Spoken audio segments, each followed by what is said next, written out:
Welcome to Andersons SmokeShow. This is the Masterbuilt Gravity Series 560 gravity-fed charcoal grill and smoker. We've got this thing put together. Stick around. We're going to show you how we did it. We're going to do the initial burn-in, and we're going to give you our initial thoughts.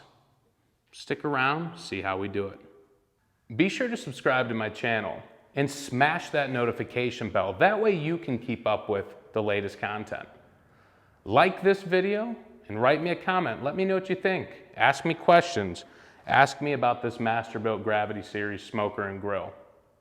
Now, let's take a look at how we put it together, that burn-in, and our initial thoughts.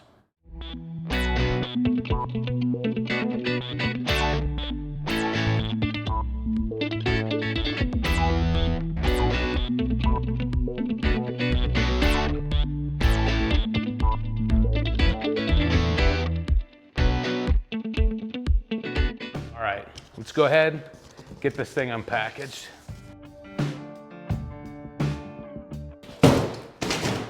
Whew, man, there is a lot going on here.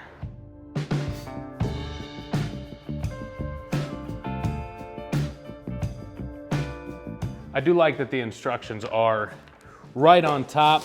There's no digging around for them. But let's just get some of this stuff out of here. I'm gonna just set on the cardboard.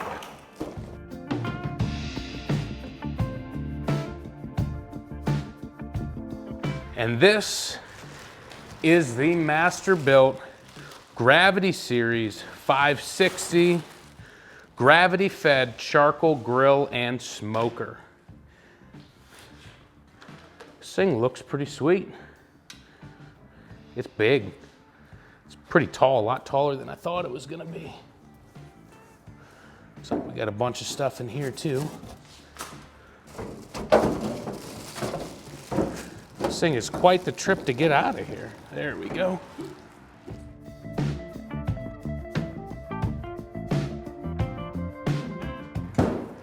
Now that we've got this unboxed, let's go ahead, get into those instructions and get this thing put together. All right, we're gonna go ahead and start with step one. Step one is remove tray and all components from inside of the grill before beginning. As you saw, we already got all those components out. This here should be the tray. Now I think we're gonna have to tip this a little bit.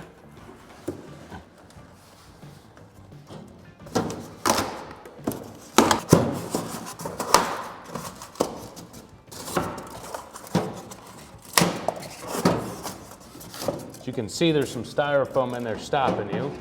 Just lift up on that tray and pull that out. We're gonna set that off to the side. So, it says to keep it latched, we need to install the latch.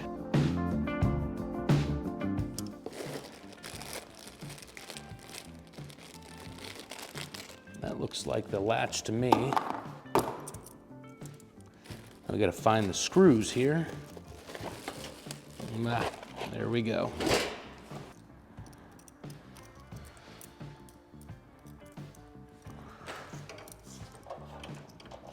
So let's see. Yep. Goes just like this. Little handle to the left, big handle to the right. We're gonna need 4 screws. Let's grab them here. One of the things that I already like about the Masterbuilt is that it actually tells you what parts are which, and it says screw B. All right, for this, I'm going to use my impact, and we're just going to carefully screw this in. We're not going to really ratchet it down there.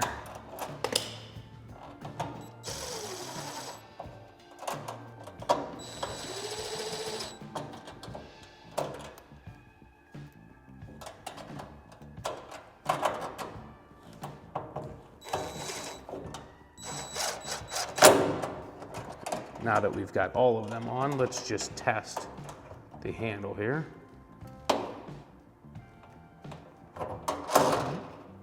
And we will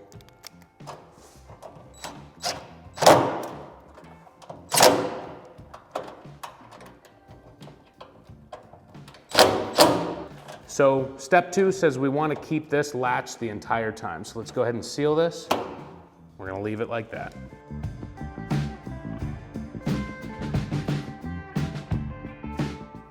We need 6 of these to attach the lower hopper assembly. We're going to go ahead and take this over there.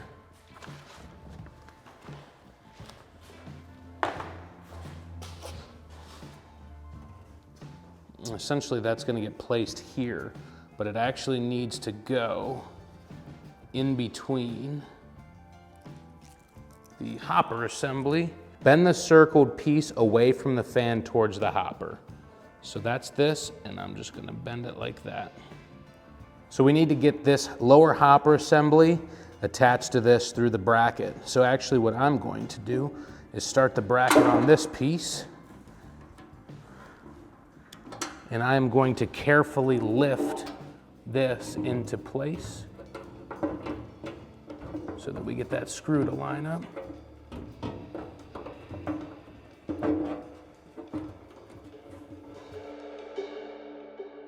We're not going to snug these all the way in case we need to shift them.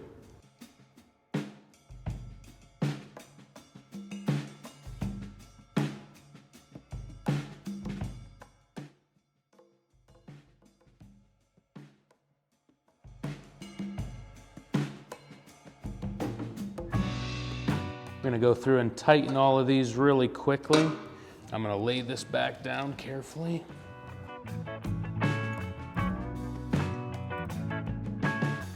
All right, I need 3 A's here, and it looks like we're starting to put the legs on.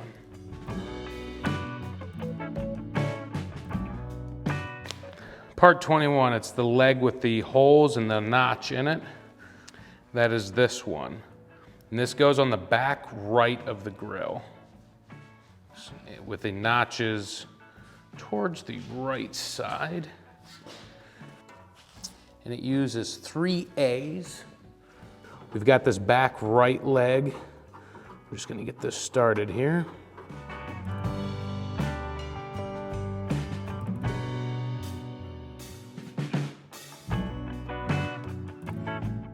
We've got the legs for the left side. As you can see, there's 1 crease and 2 creases. The 2 creases go to the front, the 1 crease goes to the back. And it's held with 3 of the A screws.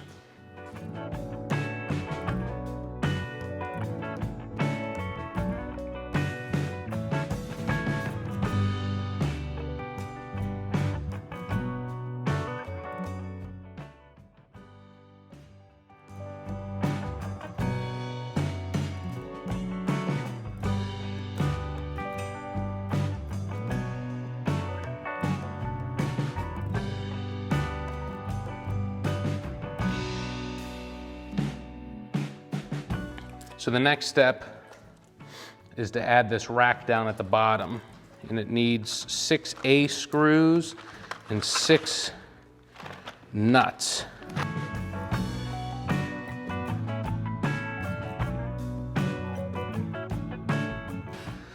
So now we're going to install this little shelf or rack down at the bottom, and you want this flat side to go towards the grill and this kind of open end towards the bottom.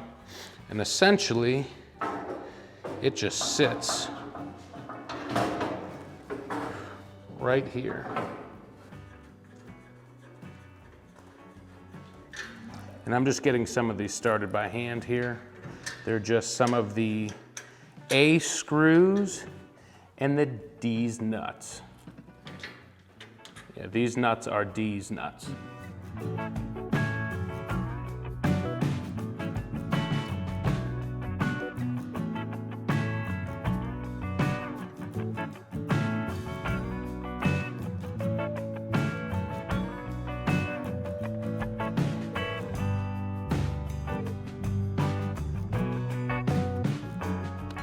So I've got me a wrench here.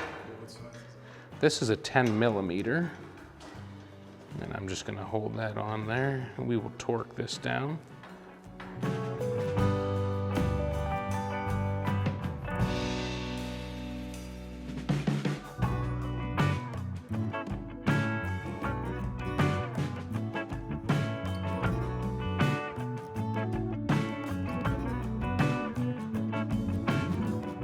All right, we got this bracket here. This attaches to the back right leg and goes up against this lower hopper assembly like so. You've got this edge here, it kind of cups the bottom of the hopper assembly. And what we have also are some A's and some D's. Just reaching through like so.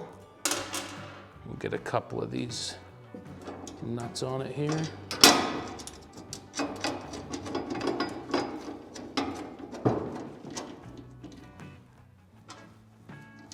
We're just tightening these by hand here.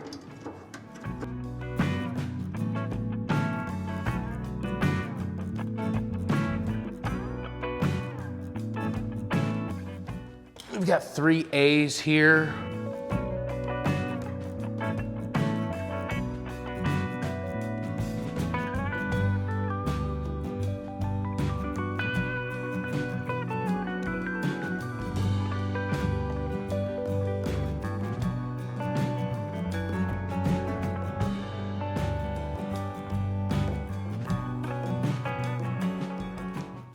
All right, we've got the axle here for the wheels. We've got a nut, a washer, and the axle rod itself. We're gonna go ahead and get these larger wheels on.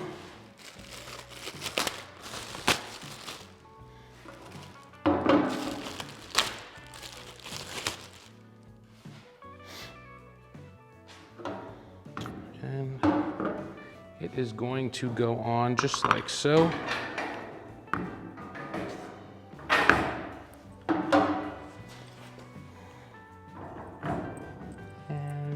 Washer, then the nut. We will just tighten this up a little bit. Using a 19mm socket and a wrench of some sort, we're gonna hold on to the axle. They've got 2 notches cut in so that you can hold it in place. And we're just gonna tighten this down here. And we don't wanna over tighten. We want there to be very minimal slop, but still allow the wheels to spin.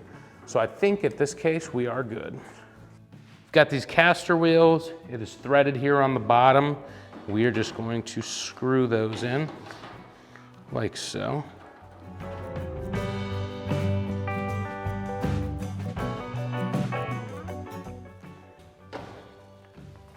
And same with the other one down here.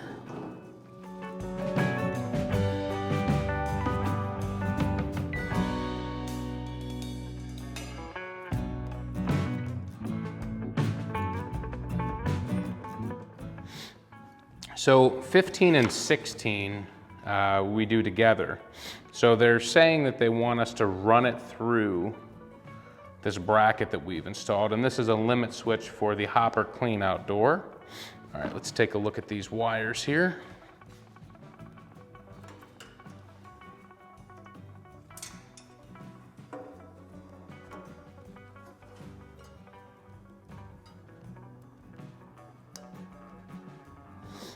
We also want this wire to run through there as well.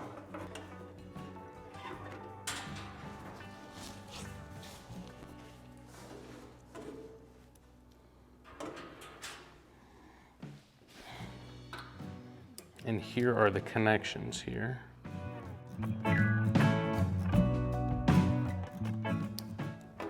And then there's also one here for the fan. As you can tell, they switched the male and female up a little bit so that you wouldn't get them confused.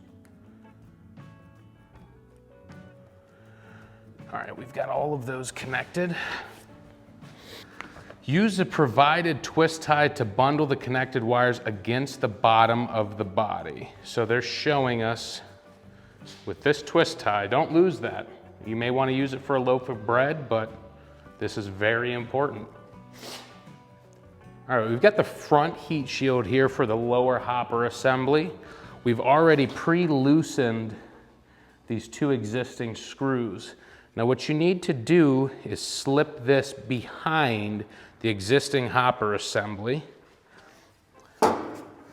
like so.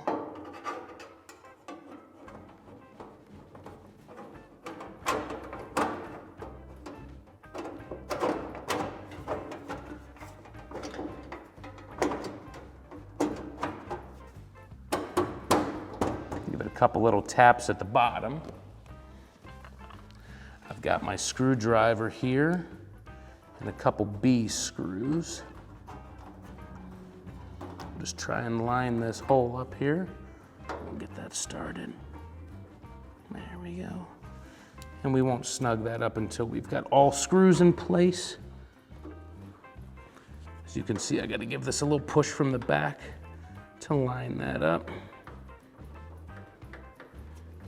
The angle on that screw is kind of odd. It's not, you almost can't,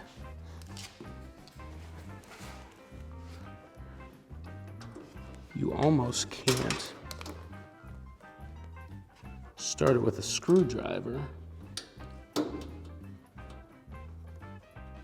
As you can see, it's kind of a weird angle there to start. You can't come at it straight. Now that we've got all screws in place, we'll go ahead and tighten them up. Go up here to these pre-existing. Got those in place, there we go. All right, heat shield on the front is on. Now it wants us to do the same thing with the back heat shield. Let's go ahead and do it.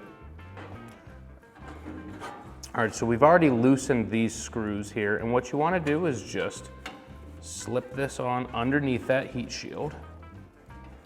I might want to loosen this just a little bit more, and just a little bit more.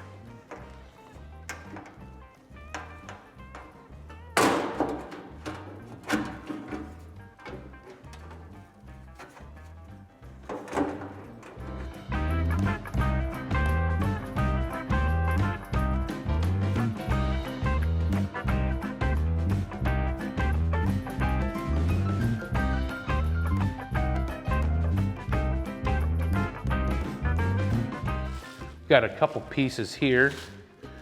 We've got the clean out here. That's gonna go right here. And it's basically just going to set down inside of there. Now this here is what holds the charcoal in place. And this is also where you put your fire starter or your paper to actually get everything ignited. This is really greasy with what appears to be like some machining oil or motor oil. So I'm just leaving this on there to try and keep my hands clean. And there's just some pilot grooves there, and you just slide that right into place. The next step is going to be the hopper clean out door. And it looks like there really aren't any parts other than the door itself. So let's grab that. And it looks like this thing simply just slides into the hinges. So we will line it up, push down, see how this latch fits there. Yeah, like butter. And there we go.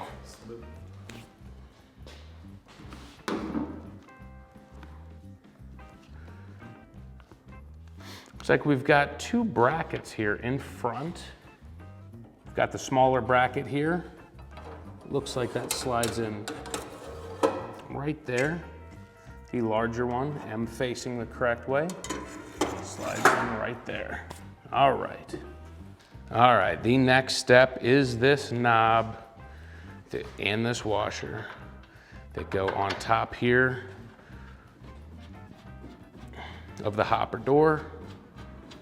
We're just gonna hand tighten that nice and snug. All right, so it looks like we're doing the handle and the temperature gauge.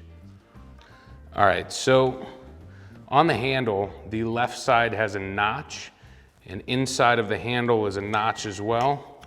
You get that to line up like so. That's going to attach basically like this. I'm gonna start with the left side of the handle. This is the access for that. I'm gonna get that loaded up on the screwdriver there.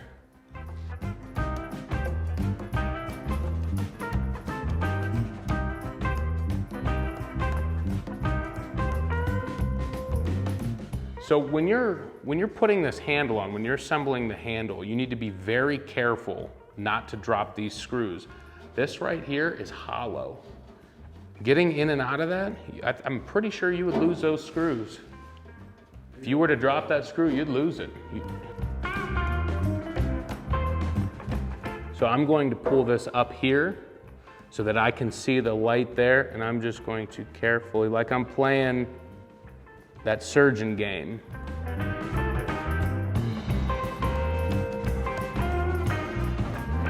When you're installing these screws, you need to pretend like you're playing that child game called Operation. Because if you drop those screws down inside this lid, you're in trouble. Tighten that down. We'll come back over here. Tighten this side now that we've got the whole handle on. It says to remove the hex nut from the temperature gauge. This is not a hex nut. This is a wing nut. Just figured I would correct them. As you can see here on the temperature gauge, there's this little stud there and this post with the threads. We're gonna go ahead and line this up here. So you can see now it's not spinning anymore. We will start with the washer and then the wing nut.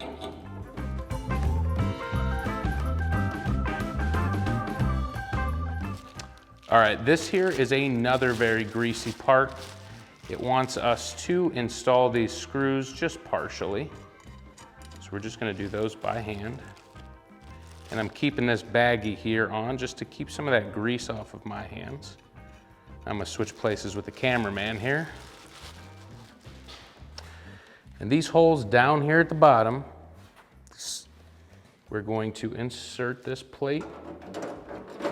Let it slide down there. Now that we've got that plate installed, it's still loose. We're gonna go ahead and tighten them up from the outside of the grill here. And we're gonna apply a little pressure downward so that that lines up properly, and we are going to tighten those up. This part here is very oily, very much so. I think I'm gonna have to bite the bullet and just get my hands dirty on this one. Now, as you can see, we've got an opening here and we've got two screws down here. We're gonna start by backing the screws out of this a little bit.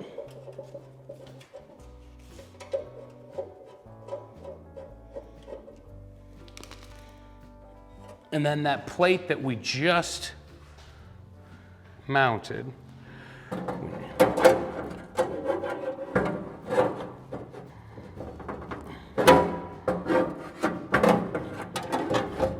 there we go. So we inserted those screws in the slots on that plate that we just installed, and we slid it over towards the hopper assembly. And we're just gonna tighten these screws on the manifold from the bottom there.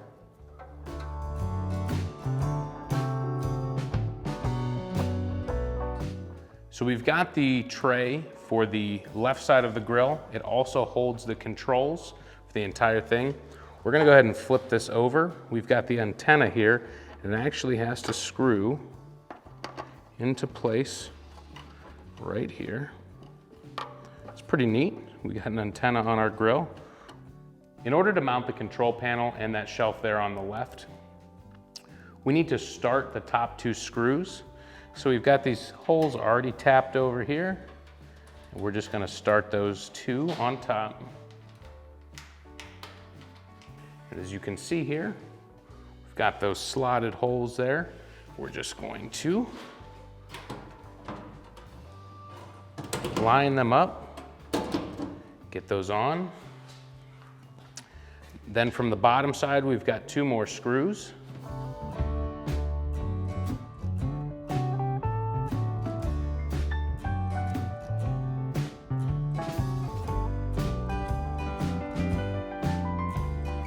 This tray that we removed on an earlier step, it's time to replace this.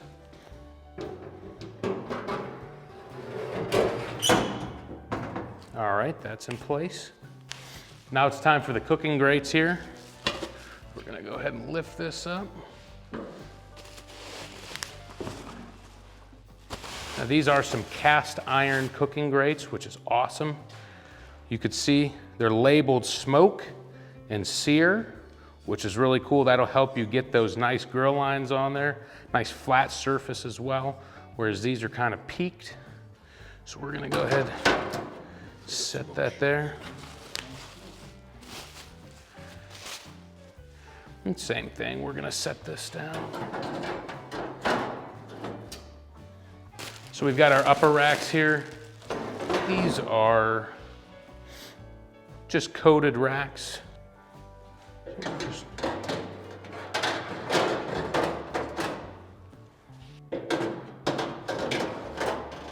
Yeah. Nice little configuration there. All right, we've got this drippings pan here. We are just going to slide that into place, like so. So we've got these connections to make down here. We've got a male, we've got a female. Here we've got a male and here we've got a female. So they make it easy so you don't get them confused. So male and female. There we go. And male and female. Those are installed. Right here, this is the thermometer for the internal temperature of the grill.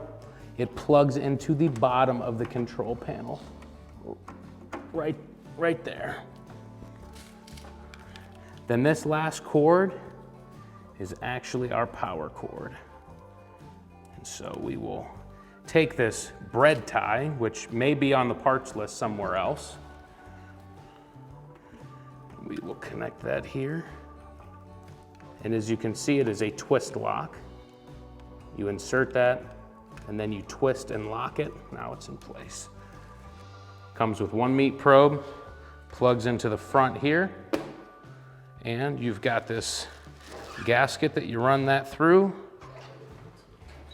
and right into the grill. It is time to season this grill, to go through that initial burn-in, to get all those oils and any kind of elements that were left from the packaging. We're gonna start by opening the hopper assembly here, by popping open that top lid.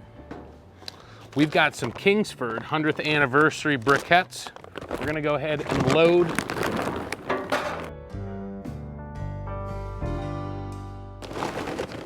Not quite a whole bag, but just enough. All right, we've got the hopper lid open. We've got the clean out door open, a fire starter. We're gonna go ahead and slide this fire starter in right here. And we are going to light that.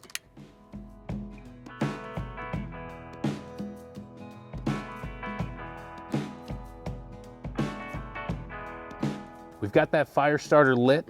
We want to go ahead and turn the controller on. I'm gonna go ahead and turn the controller on.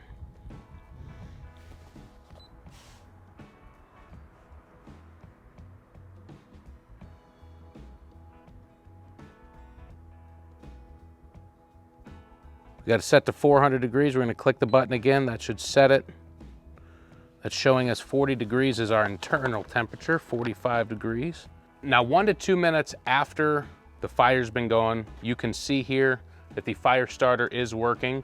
We're gonna go ahead and close this door here carefully. We're going to latch that shut. We are gonna close the hopper lid.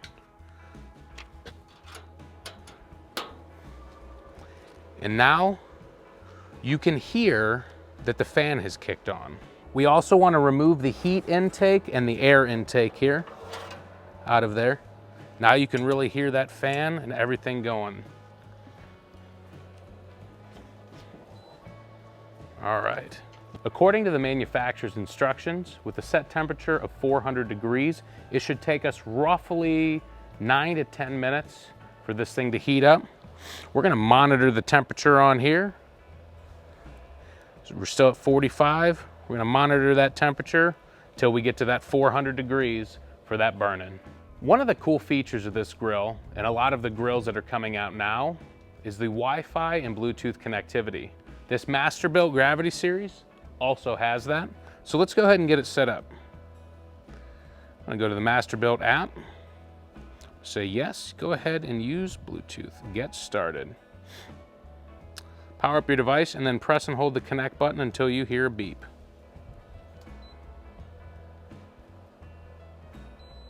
There's the beep. Now you want to make sure it says pair on the grill.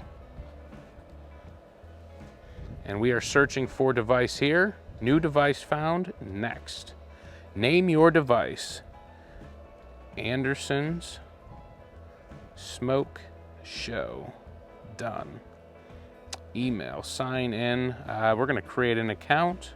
You put my information in here. All right, we are creating an account live. You're all set, done. Fetching Wi-Fi networks. Well, this one here is mine. Joining my home network here. Setup complete, done. Andersons SmokeShow Gravity Series 560 Grill and Smoker, connect.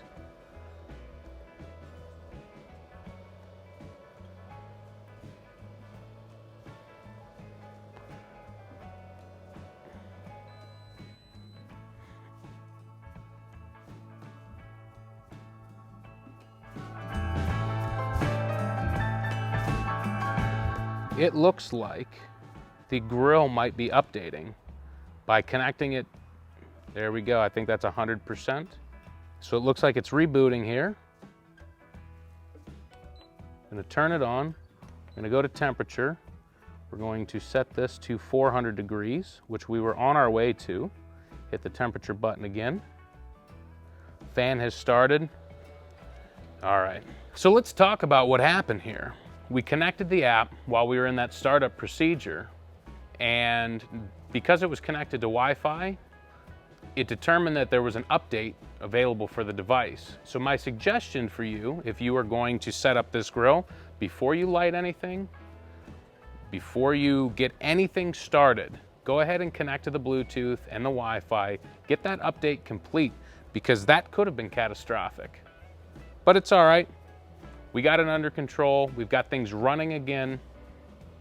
We'll go ahead and let this get up to 400 degrees and we'll see you then.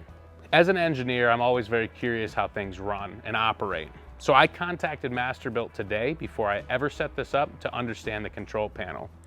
This controller on this Masterbuilt Gravity Series 560 is a PID controller. That allows ultimate controllability and to help maintain a stable environment inside of that grill. How does it do that? So as we know, this is a gravity fed. The charcoal just burns from the bottom down. There is a fan that forces air through the grill. That fan is a variable speed fan, which is controlled by this control panel. Right now, you can barely hear the fan running because as you can see, we're at 394 degrees, 396. I can hear that fan just slowly calming down. But I bet you, if I open the lid and leave that lid open, you can hear the fan ramping up again. And I'll pull my microphone down here so you can hear.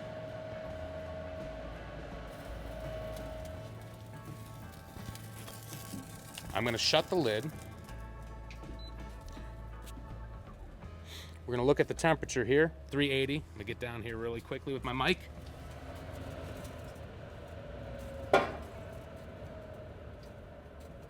You can hear the fan slowing down.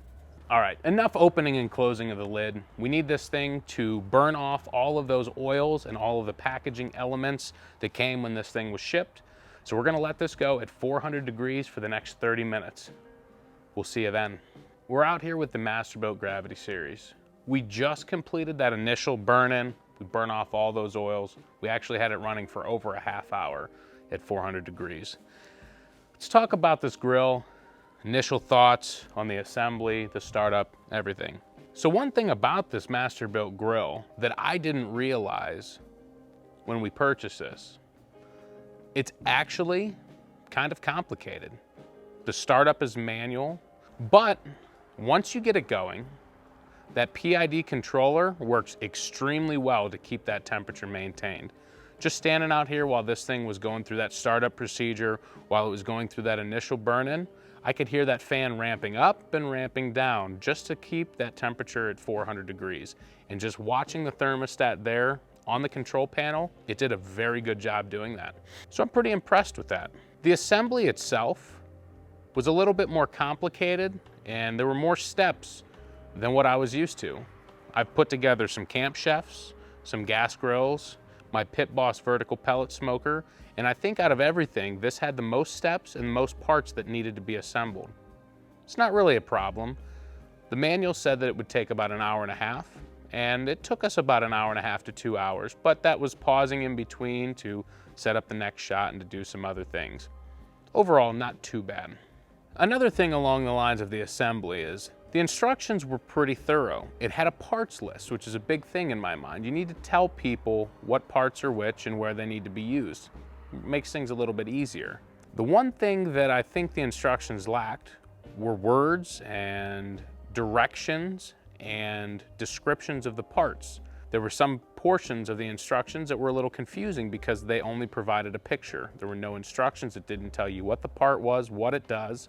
Leads me to the two things that bother me the most about this Masterbuilt. This is the first time we've used it. Truthfully, it's only been assembled for about an hour. One of the instructions while putting this grill together tells you to reuse a twist tie to tie the wires down in place. Those wires are for the limit switches for the doors on the hopper, and they clean out. I personally think that's kind of janky. If you want us to tie down the wires, provide a zip tie. Don't tell me to use a bread tie. Just don't do it. The second thing that bothers me, and I'm gonna show you, this thing is a tank. It is heavy. It's pretty heavy duty. The lid, everything's very sturdy. What bothers me about that? This power cord looks like you should have it connected to your cable box. Give me something with a little bit more rugged appearance. Something that I know that if I accidentally run over with the wheels, I'm not gonna break it. I'm not gonna fray it. I'm not gonna break the insulation. Tell me, by looking at this thing here, that this AC adapter looks like it belongs to a $500 grill. I think not. This belongs to my Pit Boss pellet smoker. This cable is thick. It's like an extension cord. I feel it's a little bit more rugged. I've probably ran it over, stepped on it a couple different times. Why isn't something like this on the Masterbuilt? That I don't know. You saw us unbox this Masterbuilt. You saw us put it together. You saw us start it up, and you heard me complain about a couple things. But the thing that matters the most is how well this cooks. So stick around and keep an eye out for our next episode, where we do some Kobe beef smash burgers. We'll see you then. Thanks again for tuning in to Andersons SmokeShow. Be sure to like the video and subscribe to my channel so that you can keep up with the latest content.